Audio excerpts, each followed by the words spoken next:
Welcome to this week's edition of SKNIS Week in Review, where we recap major government-released activities for the past week.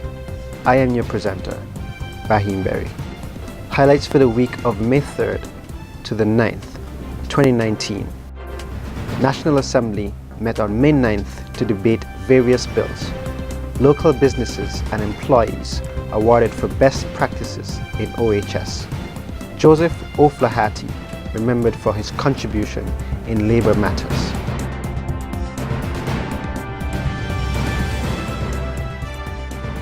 The government of St. Kitts and Nevis introduced the historic Cannabis Bill 2019, which will in essence provide the legal framework relating to the cultivation and use of marijuana in St. Kitts and Nevis. Prime Minister of St. Kitts and Nevis, Dr. the Honorable Timothy Harris, briefly explained what will occur once the bill goes through the committee stage.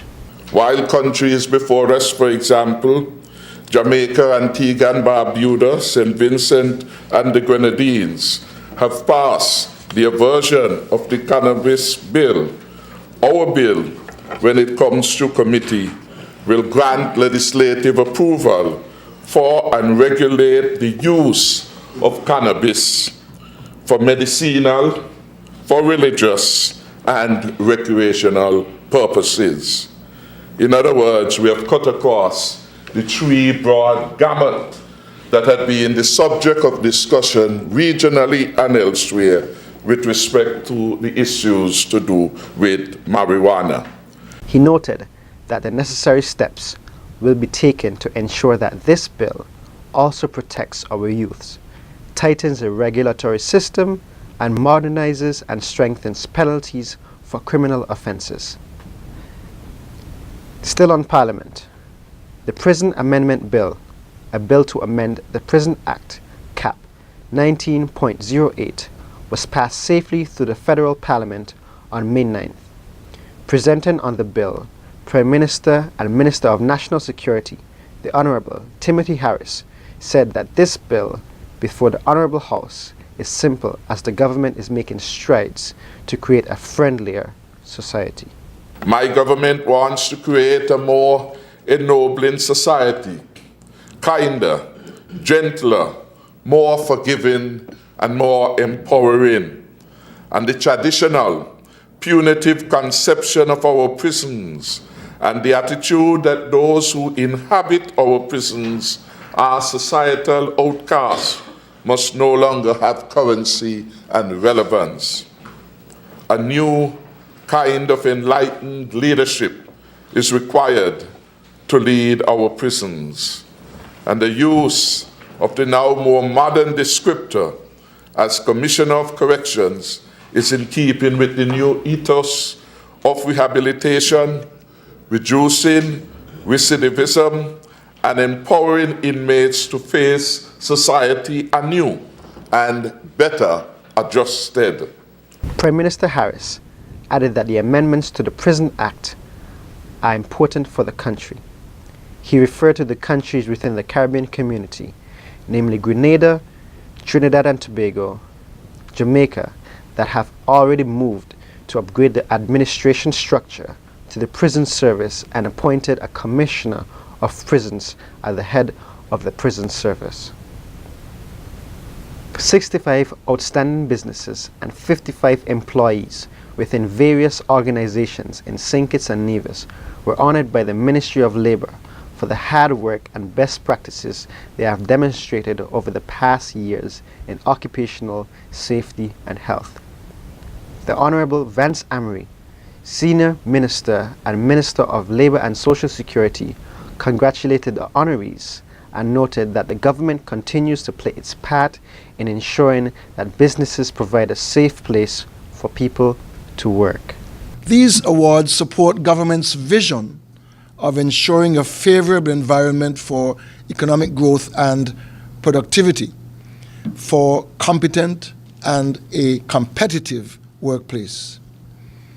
Fundamental to economic progress is having good occupational safety and health standards and practices You heard that from Mr. Satney himself, who is involved with the business side of things.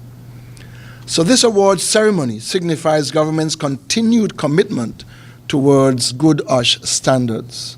Some of the awardees include, but are not limited to, Caribbean Cinemas, St. Kitts Electricity and Company Limited, St. Kitts Cooperative Credit Union Limited, Ross University School of Veterinary Medicine, St. Kitts Marriott Resort, and a TDC group of companies.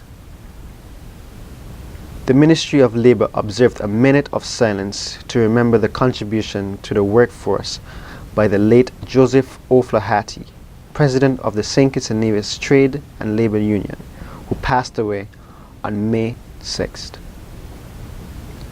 During the Occupational Safety and Health Awards ceremony on May 7th, Senior Minister and Minister of Labour, the Honourable Vance Amory, expressed sadness over his passing. There's a tinge of sadness because we've lost one of our very solid supporters of the development of St. Kitts and Nevis in respect of labour conditions and the environment, Mr. Halliday. When I heard yesterday, it really was a bit of a shock to me. And I thank the Deputy Commissioner for asking us to observe a minute of silence in respect of his passing, but also because of the work he has done. Mr. O'Flaherty became the president of St. Kitts and Nevis' Trade and Labour Union in October 2012 and served as such until he met his untimely demise. While appearing on a radio and television show, Working for You, on May 8th, Mr. Delwayne Delaney, senior officer for the Small Business Development Center, said that the small businesses are integral to the growth of the economy, adding that it is necessary to support them. Mr. Delaney said that there are several challenges when operating a small business. The main challenge that the SBDC assists with is managing the business's finances and record keeping. They won't be able to have a true and clear picture of how the business is actually doing.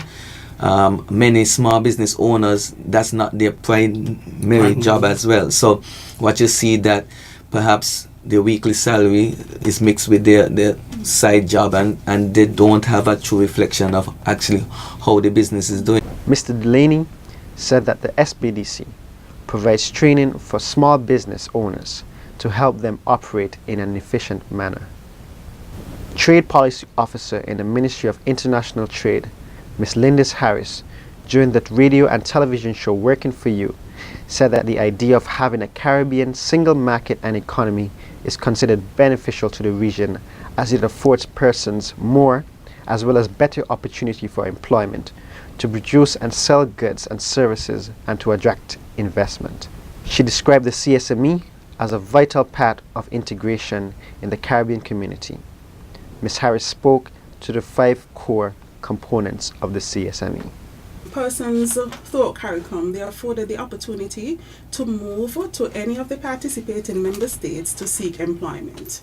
And of course, like you mentioned, the CSME is built on economic activity, right? So therefore, persons are allowed to move only to provide services or to work. You're not just moving to relax and, be a burden on the country. With the Ministry of International Trade being the focal point for the CSME matters, Ms. Harris said that there are requirements that must first be met before entering any territory under the CSME movement. That's all for this week's edition of the SKNIS Week in Review. See you next week.